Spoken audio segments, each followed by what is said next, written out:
The whole is greater than the sum of its parts. That's a quote attributed to Greek philosopher Aristotle. It also could describe the works of Nashville native Alice Shepard. Now, Alice, who has a degree in philosophy, combines engine parts with kiln-fired glass to create a medium she calls artwork cubed. Well, we spent part of the day with her in a shop she happily shares with a motorcycle.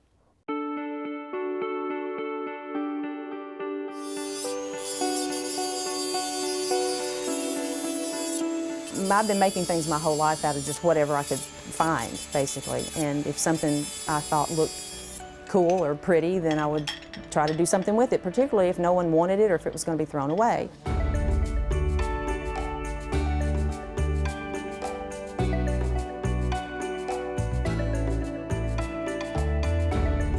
These days, Alice Shepard is a 3D mixed media artist. She combines kiln-formed glass with industrial metal for her one-of-a-kind works. Some to beautify walls, others to decorate tables. It's a process that's as much about science as it is art. You have to know about the elements in the glass, you have to know about coefficient of expansion and viscosity and a lot of things that make people's eyes glaze over. But for me, that's what I find challenging and fascinating. Love these together. She was making industrial metal sculptures before she fell in love with glass. And after that, the self-taught artist was off to a new adventure. According to Alice, this is where her obsession with glass all began. It's a piece of slag from the old Ford glass plant. Obviously, she's come a long way since. So I decided to get a kiln, and I didn't want to abandon the thing that I loved, which was using industrial parts, and so I decided to try to combine them, and it's been a real challenge because you can't put those things inside a kiln. A lot of people in this field refer to themselves as fusers, and I don't, because the kiln is just another tool. It's an important one. I can't do anything without it, but I use a number of techniques, including fusing, draping, slumping, casting, melting.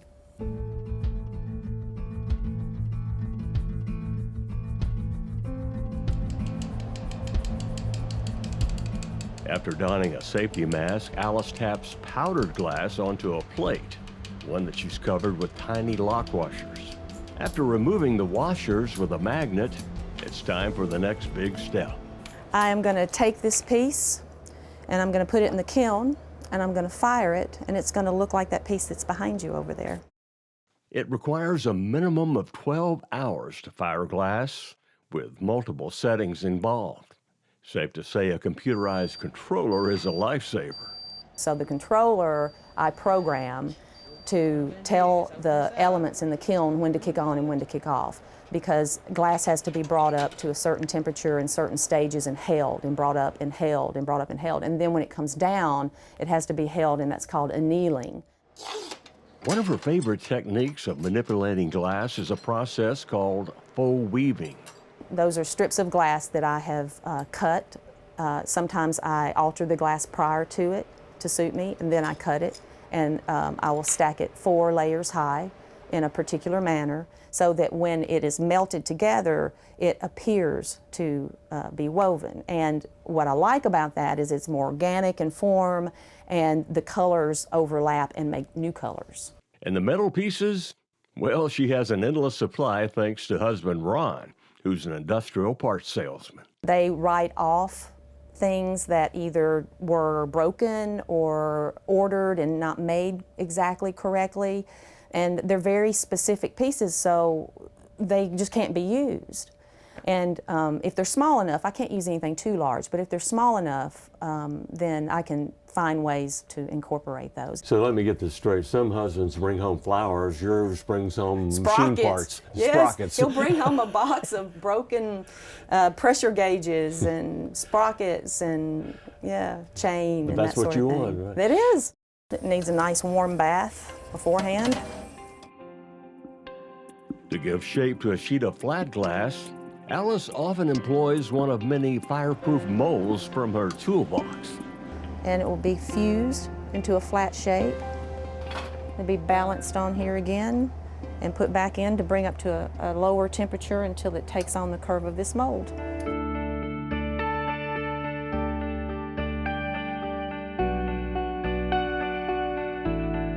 The art of blending kiln-fired glass and other materials to create works like these is not for everyone.